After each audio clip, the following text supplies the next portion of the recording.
Chrissy Freud, USA Today. I was going to ask you, what do you feel like you bring to the table from a tangibles and intangibles perspective heading into this season? I would say, of course, my versatility on the football field, whether I can run or I can pass the ball, but just to be able to move the chains no matter what the defense is, what the defense is looking or showing. But especially off the field, I feel like one of the most important things is just to be a leader and just to just be that glue guy, whether it's O-line or whether that's receivers, offense, defense, just being that glue guy to bond and build that chemistry with my teammates. So. Left side, back row. Dan Peck, ESPN 106.7 in Auburn. Last year, you were new to the team, trying to win the job and win over the locker room. Does it feel more like your team? What's different about this offseason, your second one with Arkansas? I would say just like media day, just more comfortable, knowing what to expect, and knowing what I have to get better at. And now I got the film to look at from last year. Not just looking at installed tapes of course, Lamar Jackson and the past quarterbacks that's been here, that's ran Coach Petrino's offense. But I feel like just knowing what to expect. But of course, it's a new year, and there's going to be new defenses and new players. But have an idea of it though.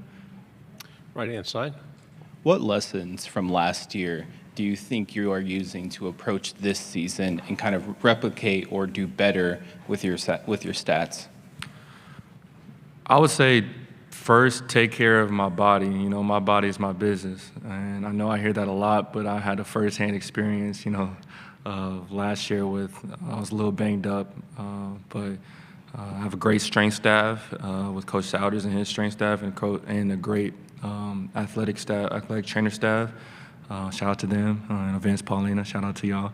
But just get me right, and they have me stretching, rolling out and do the things I have to do. And I would say that's the most important thing is just take care of my body, whether that's physically or mentally, to be prepared not just for practice, but for the game. Everybody knows SEC is physical, but I heard it all last year, but I actually got to experience it. It's really it's a beat down, but it gets you ready for the league, and that's what the league is about. Left side, back row. How has playing for Coach Petrino changed how you view the game or your position? Any lessons you can think of that you've taken from Coach? I'll say two biggest things of how he comes to work every single day, no matter what he's going through, no matter if he got a little bit of sleep or a lot of sleep, he's gonna bring it every single day. And knowing how the game is, is the defense playing amazing? Is the defense not like just controlling? Do I got to control the ball? Do I got to run it more? Just knowing how the opposing defense is also playing. So just being also I would say before, Coach Petrino, I would just play the game. Just play, get a first down, try to score. But knowing the intricate details of what specifically is the defensive coordinator's game plan and how are we going to combat that. And, Coach Petrino, Coach Petrino knows, but also at the same time, I have to know that too because I'm the one, playing, and we have to be on the same page with that. Left side, third row. You had mentioned Lamar Jackson. What do you feel like you take away from his game, and are there any other quarterbacks you model yourself after or would compare yourself to? I feel like everybody, sees what he did at Louisville with his running ability and passing ability. But I say his feel of the game is what what jumps off the page when I watch his tape. He's not just robotic of one read, two read, three read. He's gonna read the whole defense, and if somebody, it might not be in we call it true or pure progression, and if he's open, he's gonna throw it. So not just being robotic and in his play, that's what Coach Petrino says a lot. Don't be robotic, be fluid, trust your instincts, and that's what I love about watching Lamar, but also a couple guys that I model my game after. I went to Allen, Texas, and been training with Kyler Murray's dad for a long time. So Kyler Murray growing up, what he did in high school was, insane. But also Josh Allen, his big frame and how he uses his body, he be trucking dudes too. So I gotta get that up. Right side, third row. Harrison Marino, UGA Sports. Downstairs, Coach Pittman talked about the importance of the rivalry versus Texas versus the rivalry versus Texas A&M. You're a Texas native.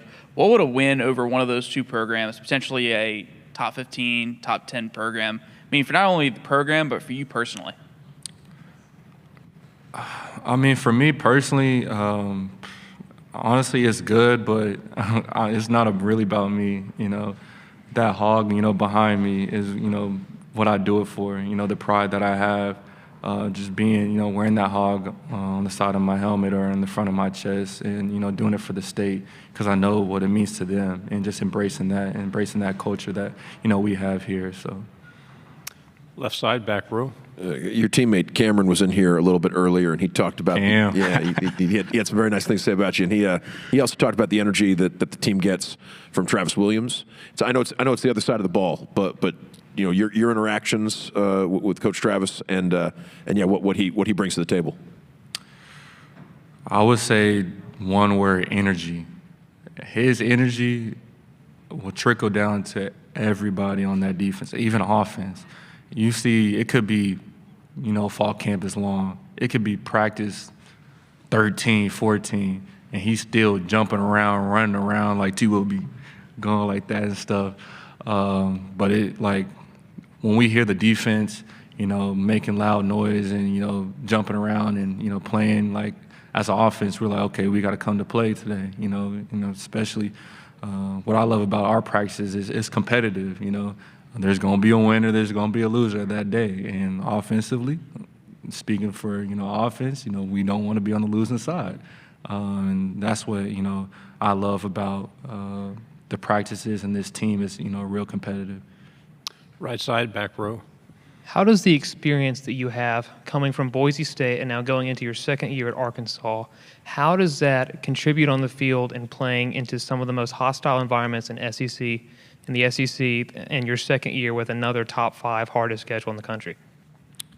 That's a really good question. I would say I'm glad and I'm appreciative of my time in Boise because it has kind of a similar feel to Fayetteville, and the SEC, not SEC, but it's the only team in town.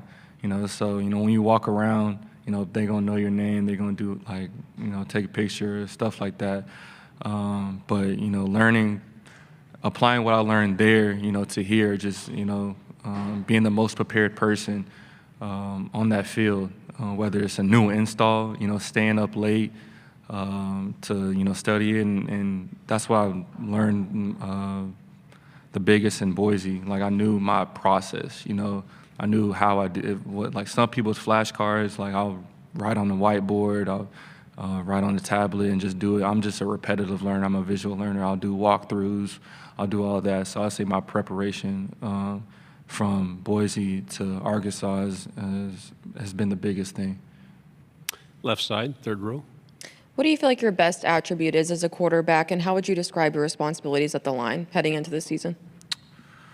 My best attributes, I would say similar, versatility, just doing whatever it takes to move the ball. Like I said, Josh Allen, he gon' try to truck somebody, I'm getting some weight up so I could do that. But just doing whatever it takes to win, if that's checking the ball down, throwing it deep, getting dirty, just doing whatever it takes. And what was the second part of it? Oh yeah, Coach Petrino gives me full, reign of checking the play or changing the protection, and he gives me, the keys to the car, as some would say, and that's what I'm grateful to have. He doesn't put me in no box, and he doesn't want me to be robotic, So it's a lot of responsibility, but at the same time, that's what I signed up for, and as he says, it's an occupational hazard. So. Final question right here in the middle. Taylen, we didn't get into this in the other room, but of course everybody's looking at you as the leader, the team as the returning quarterback. What's different about you as a leader now, maybe than this time last year? Kind of what are you taking on in leadership? I feel like last year, since I didn't play, I was more lead by example type of person. But at the same time, what I've learned from last year to this year, like being more vocal.